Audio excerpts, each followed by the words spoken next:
할렐루야. 7월 19일 금요일입니다. 열왕기하 말씀 13장 1절부터 13절까지 말씀을 읽고 은혜 나누도록 하겠습니다.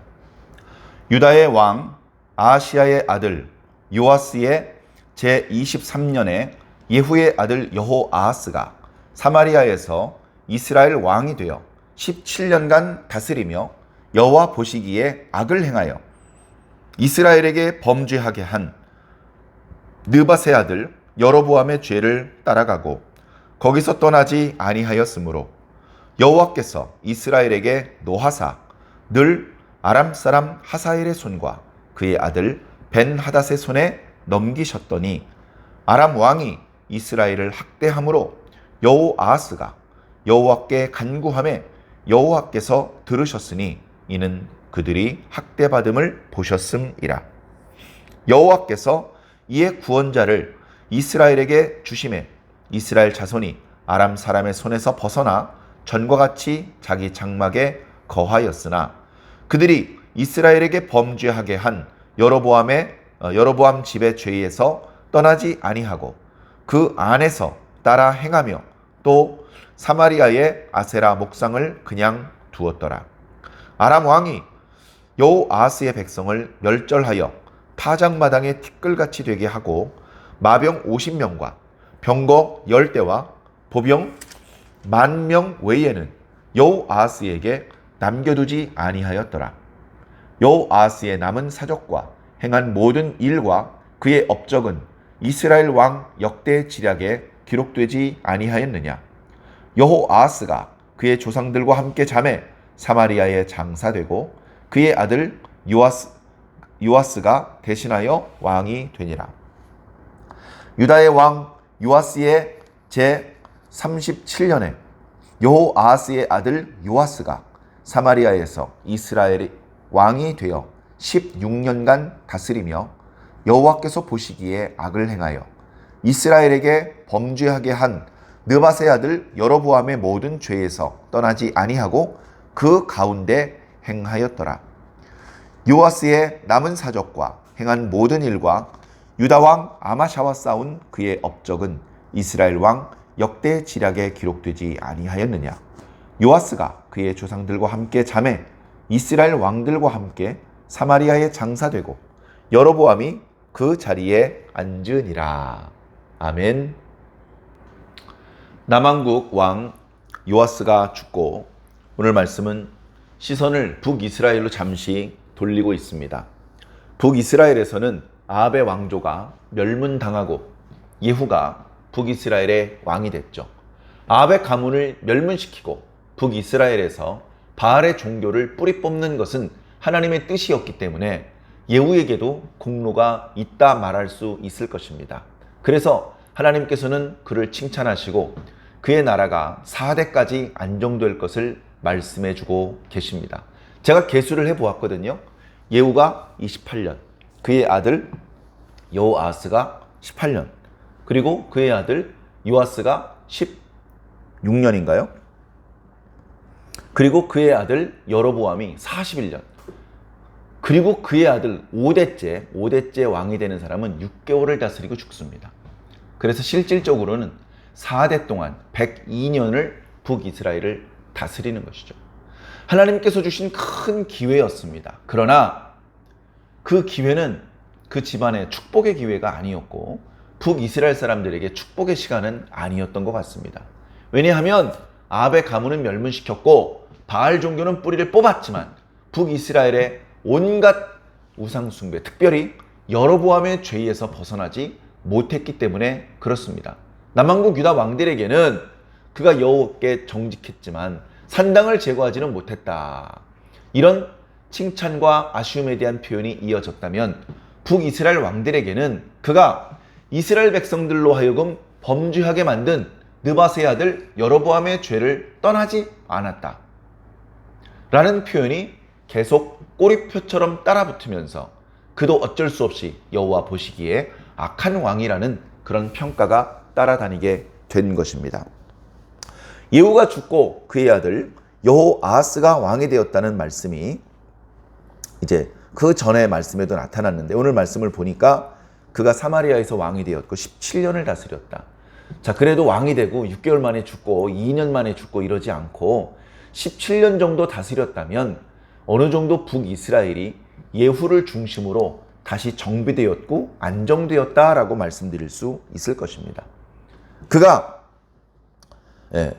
여로보암의 죄를 따르지만 않았더라면 참 좋았을 텐데 결국 그는 부친을 따라서 그 여로보암의 죄, 그 단과 베델에 있는 금송아지를 가리켜 여호와 하나님이라고 말하고 7월이 아닌 8월에 초막절 제사를 드리고 레위 지파 사람이 아닌 사람을 제사장으로 임명하는 이런 식의 그런 죄를 반복적으로 저질렀던 것이죠. 그러다 보니 3절에 하나님께서 진노하셨습니다. 그래서 북이스라엘을 아람왕 하사엘과 그의 아들 베나닷에게 넘기셨다. 수시로 쳐들어와서 뒤통수 치고 약탈해가고 그렇게 하도록 만드셨다는 겁니다. 하사엘과 그의 아들 베나닷이 쉬지 않고 북이스라엘을 괴롭히니까 백성들이 죽을 맛입니다. 누가 죽었다, 땅을 빼앗겼다, 농사 다 지어놨는데 약탈당했다, 집이 무너졌다, 자기 집에서 살지도 못하고 먼 곳으로 이동해서 겨우겨우 난민 대피소 같은 곳에서 백성들이 살아야 되고 그 사람들한테 먹을 거 제공해 주느라고 북이스라엘도 재정이 파탄되고 너무나도 힘든 상황입니다. 너무나도 힘든 상황. 자, 그러다 보니까 여호아하스가 하나님 앞에 기도했다, 간구했다. 하나님, 이 고통에서 우리를 좀 건져 주시옵소서. 그렇게 기도했겠죠. 하나님께서 그 간구를 들으시고 이스라엘을 구원하셨다. 구원자를 보내주셔서 이스라엘 자손이 아람의 손에서 벗어나게 하셨다. 이제 그 사람이 난민 대피소가 아니고 본래 자기 집에서 살 수 있게 만들어 주셨다라고 오늘 말씀은 기록하고 있습니다. 자, 그런데 말씀을 자세히 보면 하나님께서 북이스라엘 사람들을 구원해 주실 마음이 없었는데 여호아하스가 하도 간절하게 기도하니까 그가 회개하고 하나님 앞에 신실한 모습을 보여주니까 그래서 하나님께서 구원해 주셨나? 그게 아니라는 겁니다. 여호아하스가 하나님 앞에 기도를 그렇게 성실하게 하지도 못한 것 같고 하나님께서는 그 기도 이전에 북이스라엘 사람들이 아람 사람들에게 학대를 당하는 것을 보고 불쌍히 여기셨습니다. 그의 기도와 상관없이 하나님께서는 그들을 잠시 아람 사람들의 손에서 건져내 주시기로 마음을 먹으셨다는 겁니다. 바로 이런 것을 전적인 은혜다. 기도했기 때문에, 성실한 모습을 보여드렸기 때문에 아니고요. 그들은 여전히 성실한 모습을 보여드리지 못했지만 여호아하스의 기도는 하나님의 마음을 감동시키기에는 너무나 부족한 기도였지만 하나님 자체에 있는 그 넘치는 은혜가 북이스라엘 백성들에게 쏟아진 것이죠. 구원자를 보내셨다. 모슈아를 세우셨다. 말씀하고 있는데 그게 정확히 누구인지 어떤 방법인지는 모르겠습니다. 우리는 성경이 보여주시는 데까지 보고 보여주지 않는 곳에서는 눈을 감았으면 좋겠습니다. 불필요하게 추측하는 것은 큰 의미가 없는 것 같습니다. 어찌되었건 그렇게 북이스라엘은 하나님의 은혜 덕분에 죽지 않고 살아날 수 있었습니다. 자, 그런데 문제는 뭐죠? 그럼에도 불구하고 라는 표현이 빠져 있기는 합니다. 해석 우리 개역 개정판 번역에는 빠져 있는데 영문 번역이나 다른 번역이 그러나 또는 그럼에도 불구하고 라는 표현이 있는데 하나님께서 그렇게 은혜를 베풀어 주셨음에도 불구하고 그리고 이스라엘 백성들은 여로보암의 죄에서 떠나지 않았고 아예 그 속에서 깊숙이 들어가서 그 가운데서 행하였다. 이 얼마나 배은망덕한 모습입니까? 너무나 안타깝죠. 자, 결국 그들은 그들의 한계, 왕들뿐 아니라 백성들까지 전부 다 똑같이 하나님 앞에 이런 한계를 드러내 보일 수밖에 없었습니다. 아람이 하도 많이 쳐들어와서 북이스라엘은 돈도 없고 병사도 없고 말도 없고 마병도 없고 보병도 얼마 없고 그런 지경이 되었습니다. 또다시 쳐들어온다면 제대로 방어할 수 있는 힘이 없는 상태가 되도록 하나님께서 북이스라엘을 치셨다. 왜 치셨다고요? 우상숭배의 죄 때문에. 하나님께서 직접 이방 군대를 끌고 들어와서 이스라엘 백성들을 때리신 겁니다. 그것을 깨달아야 돼요. 왜 때려요? 하나님 이스라엘 지켜주셔야 되는 분 아니에요? 너무하시네. 하나님이 너무한 게 아니고 이스라엘 백성이 해도 너무했다라는 것을 항상 놓치지 않으시기 바랍니다. 여호아스가 죽었습니다. 그의 아들 요아스가 북이스라엘의 왕이 되었습니다.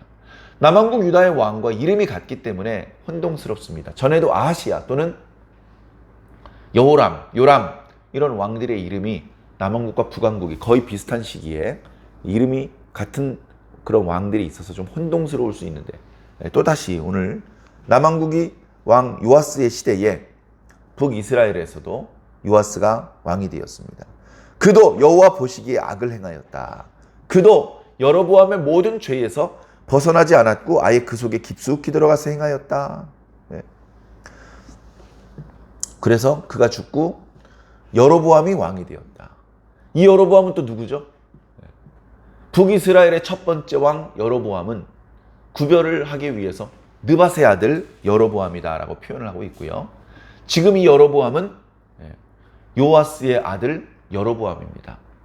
그래서 혼동을 피하기 위해서 여로보암 2세다 이렇게 표현하곤 합니다. 여로보암 2세다. 그러나 혈통적으로 초대 왕이었던 여로보암 가문 사람은 아니고요. 이 여로보암 2세는 예후의 집안 사람입니다. 그는 41년이나 다스렸고요. 북이스라엘에 지금 이제 아람에게 두들겨 맞아서 많이 잃어버렸던 것을 다시 회복하는 그런 왕이 되기도 합니다. 자, 그러나 말씀을 읽으면서 우리가 느낄 수 있는 것은 북이스라엘의 예후가 아합 가문을 멸문시키고 바알 종교를 뿌리 뽑았지만 예후 시대의 북이스라엘은 계속해서 하나님 앞에 악을 행하는 모습이었구나. 북이스라엘은 그 악의 수렁텅이에서 나오지 못하고 계속해서 허우적대고 있구나. 웬일인지 여호아스가 지나가고 요아스가 지나가고 이제 여로보암 2세의 시대가 도래하는데 선지자의 모습은 나타나지 않습니다. 너무나도 안타까운, 점점 어두워져 가고 있고 점점 썩어가는 남왕국이나 북왕국이나 우열을 가리기 어려울 정도로 영적으로 무너지기 시작해서 경제적으로, 군사 외교적으로 모든 면에서 무너져 가고 있는 그런 모습을 보이고 있어서 너무나도 안타깝습니다. 교회도 마찬가지입니다. 교회도 예수 그리스도의 보혈로 우리가 주의 백성이 되었고 예수 그리스도께서 모퉁이의 머릿돌이 되어서 그 위에 교회가 건축되긴 했지만 우리도 범죄하면, 우리도 하나님을 버리고 그 말씀을 떠나면 언제든지 세상이 아니라 하나님의 손에 의해서 재앙을 당할 수 있습니다. 늘 겸손해야 되고 마지막 순간까지 신실하고 정직하고 경건한 모습으로 살아야 됩니다. 그렇게 하지 않고 속된 말로 삐딱선을 타는 순간 더 이상 하나님의 복을 누릴 수 없게 됩니다. 사랑하는 성도 여러분, 수없이 많은 유혹이 있고 때로는 고난이 있고 여러 종류의 어려움들이 우리를 찾아오겠지만 그때마다 우리는 하나님의 이름을 불러야 됩니다. 하나님께 기도드려야 되고 성경을 읽어야 되고 그럴수록 더 교회에 와서 예배 드려야 되고 말씀을 들어야 됩니다. 말씀 안에서, 하나님 안에서 모든 문제가 해결될 수 있습니다. 겨울철에 눈이 많이 쌓이면 저 눈을 어떻게 녹이나 걱정이 되지만 봄이 되면 봄눈 녹듯이 녹습니다. 햇볕이 닿는 곳, 그늘진 곳은 조금 늦지만 봄이 되고 나면 쉬지 않고 녹아서 눈은 흔적도 없이 사라집니다.